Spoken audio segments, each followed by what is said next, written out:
शरणुर्भव भैरवाय नमोस्तुभ्यं अनुज्ञातातु धर्म और अध्यात्म की नगरी काशी विश्व मानचित्र पर अपनी वैदिक परंपराओं और आध्यात्मिकता के लिए प्रसिद्ध है। इसी काशी में मंगलवार को एक इटालियन जोड़े ने हिंदू रीति रिवाजों से शादी कर सनातन धर्म की परंपरा को अपनाया है।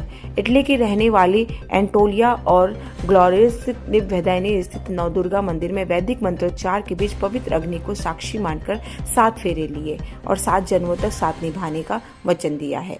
मिली जानकारी के अनुसार दोनों के बीच 10 वर्ष पुरानी दोस्ती रही है, जो अब वैवाहिक बंधन में बदल गई। शादी के दौरान हर हर महादेव के जय घोष से पूरा मंदिर परिसर गूंज उठा।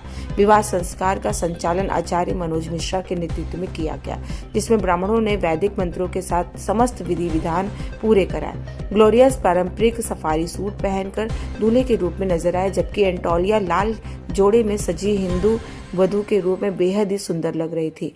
दोनों ने पूरी तरह से भारतीय परंपरा के अनुसार विवाह की तैयारी की थी। मेहंदी, हल्दी से लेकर कन्यादान तक सभी रस्में वैदिक पद्धति से संपन्न की गई।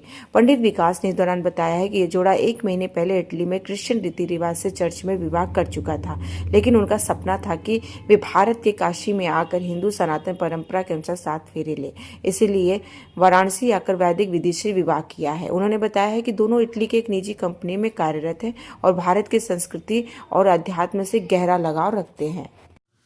जी, आचार्य मनोज मिश्र।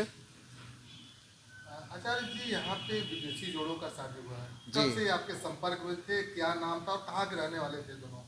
ये दोनों बच्चे इटली से हैं और हमारे साथ करीब 5 साल से जुड़े हुए हैं।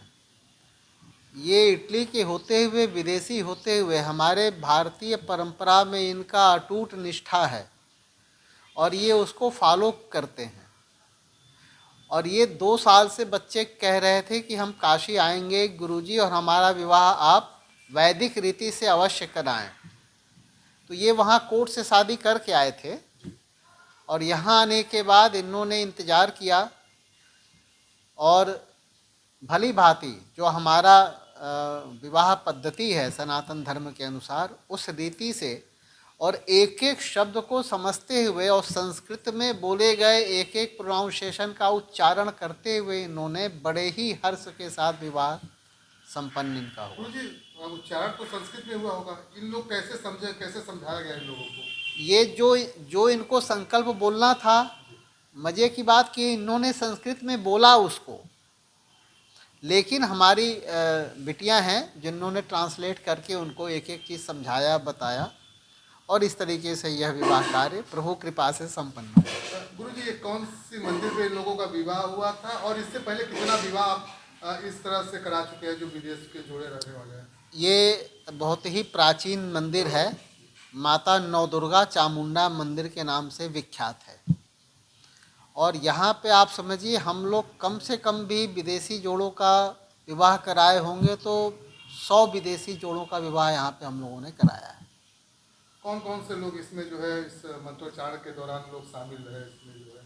हमारे अनुज, हमारे सहयोगी विकास पांडे जी थे, प्रकाश दुबे जी थे और आनंद तिवारी उर्फ दीपू तिवारी जी थे। तो क्या वो शादी करने के बाद अभी हैं या बनारस से निकल गए हैं वो? नहीं, आज वो हैं, कल वो यहाँ से जाएंगे दिल्ली, दिल्ली से फिर इटली।